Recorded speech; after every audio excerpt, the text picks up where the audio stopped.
deadly wound healed in worldwide power. And I saw one of his heads as if it had been mortally wounded, and his deadly wound was healed, and all the world marveled and followed the beast. So what do we have?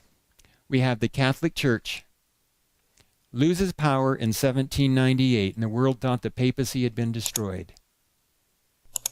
It was the longest time period, about 2 years without a pope, after the pope died in captivity in France. But they put another pope in, and they slowly started coming back. 1929, Mussolini, not a good guy, but Mussolini signs an agreement with the papacy, giving them the Vatican City back, their 120 acres, as their own country. And once again, the papacy has church and state, church and political power. And we begin to have a resurgence.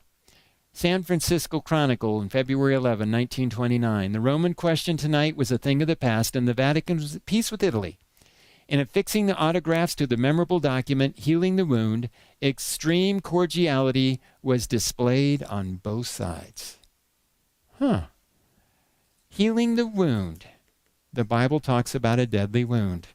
And there you have the beginning of the healing. And that healing continued. John Paul came in the office, very charismatic leader, really made the church popular and powerful again. Benedict kind of was a placeholder, then Francis pushed it even further. Here was back in 2015, Pope Francis wants to be president of the world. The Huffington Post, but shrewdly, methodically, and with a showman's flair, the soft-spoken 78-year-old Argentinian Jesuit priest named Pope Francis showed Thursday that he is running to become president of the planet. And the Huffington Post, a secular magazine, news group, was ready to endorse him as global president. Now, 2015, what was going on? Putin was at the United Nations. Obama was at the United Nations. And who else was? Pope Francis. Who did the media focus on? Pope Francis. He's the one they see as the world leader. So the prophecy says it would come back with great power. So here we have a time, what I call a power chart. You have the 1260 years, the rise and fall of their power. They're down for a little while. 1929, they come back when they will eventually hit their peak of power and collapse at the very end. We've seen that when God sets up his kingdom. Well, one day in a hotel down in Texas, I was sitting there with nothing to do, so I start thinking about Daniel 11 in history. And I started plotting out dates. And I got this one.